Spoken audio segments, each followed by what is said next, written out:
नमस्कार, मी निखिल भागवत आपल्या सगळ्यांचं स्वागत करतो।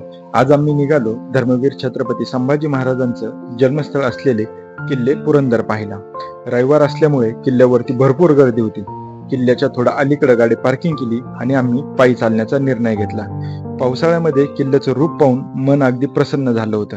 हा संपूर्ण किल्ला मिलिटरीच्या अंडर असल्यामुळे आपल्याला प्रवेशासाठी आधार कार्डची गरज भासते।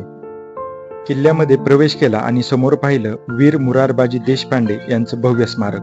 त्यांना वंदन करून किल्ला पाहायला सुरुवात केली। संपूर्ण किल्ल्याला जणू भरलेल्या ढगांनी पांघरूनच घातलेलं होतं। या किल्ल्यावरती आपल्याला अनेक पुरातन वास्तू, मंदिरे पाहायला मिळतील। येथे असलेलं छत्रपती संभाजी महाराजांचं वंदन स्थळ म्हणजे सर्व शिवभक्तांसाठी एक ऊर्जास्थानच। यामध्ये आपल्याला किल्ल्याची माहिती, मावळ्यांची माहिती, मावळ्यांनी वापरलेली शस्त्र पाहायला मिळतात। एक सांगू मित्रांनो, एखाद्या ऐतिहासिक वास्तूकडे पिकनिक स्पॉट म्हणून कधीच पाहू नका, कारण तो पिकनिक स्पॉट नसून आपला इतिहास आहे।